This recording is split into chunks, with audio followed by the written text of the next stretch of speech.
Shalom, this is Rabbi Dov Linzer from YCT, and I'd like to share with you a thought on this upcoming Chag HaSukkot. And the message is, of this upcoming Sukkot, I believe, in our current reality, the message is holy imperfection. What do I mean by that? The rabbis tell us that the idea of Sukkot is Tzei midirat keva v'shev b'dirat arai. Leave your stable house and go live in a temporary dwelling. What is the lesson we're supposed to learn from a temporary dwelling? In the past, I've thought the message is you live in a temporary dwelling, you realize that the stability that the world seems to have is an illusion, that ultimately it exists because of God's presence, and then you go back into your stable house at the end of Sukkot with that knowledge, with having internalized that knowledge, that the stability is an illusion. This year, however, the stability is not an illusion. This year, there's no stability. The actual reality is that we're living in a world of a dirat arai. We're living in a world in which nothing is stable, where the way we thought reality was is no longer our lived reality. We don't know what our future is. Everything is changing day to day. Is school open? Is school closed? Is it open? What's going to be later this year? What's going to be later this month? The whole world is unstable.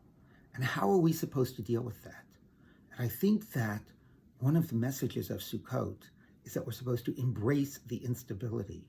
We're supposed to be able to accept that the world is imperfect and our efforts are imperfect, and nevertheless, that's acceptable. If we're able to embrace that, not only is acceptable, that is actually what God wants of us.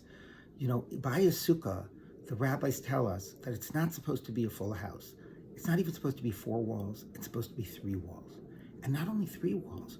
Comes the rabbis and say you don't need 3 walls. You need 2.5 walls. And so many, or even 2 and a little bit. And so many of the laws of Sukkot are about making do with less. That actually a sukkah doesn't even need complete walls. You can even have 3 tefach 9-inch gaps between sections of the walls. There are all these special principles by Sukkot. Gurasik mechitzta, a partial wall goes up even if there's nothing there. Gurachis, a partial wall comes down. Dofen akuma, if you're having something incorrect, you look at the wall as if it's bending. All these halachot that say it's going to be imperfect. It's actually not going to be complete. And nevertheless, that's going to be okay.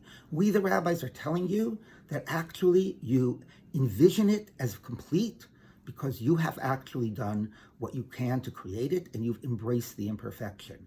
You know, I used to have a student that he had no money and would always call me before Sukkot with these crazy questions. He'd say, Rabbi, you know, there was trash being thrown out at the side of my street, and I grabbed this big piece of cardboard, and I want to know, can I use this as a wall for my sukkah if I put it next to this other partial thing, which is sort of next to this wall of the house?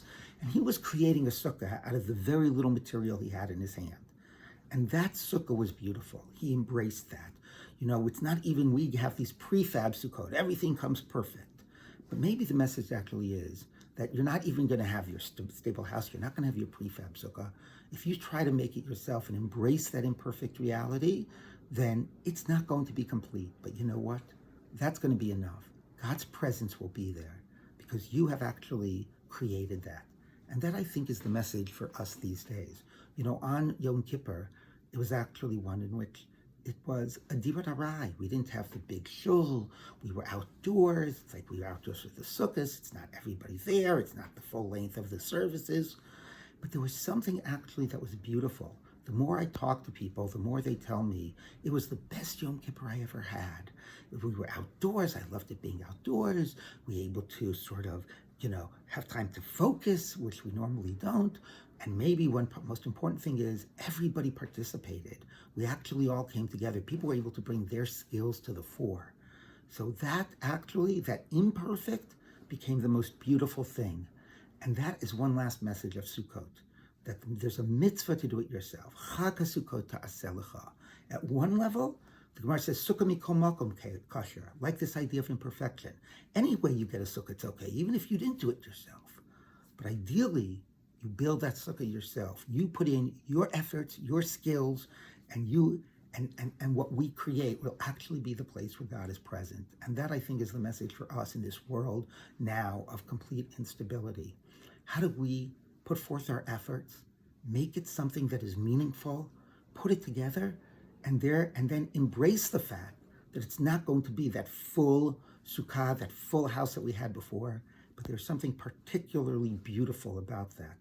And by embracing that imperfection and by appreciating the beauty of that, then that'll be a sukkah in which God's presence, in which the Ananei Kavod are present, and it's a world in which we'll be able to find God in new ways than we have found God before. Chag Sameach, have a wonderful Sukkot, have a wonderful Chag of holy imperfection.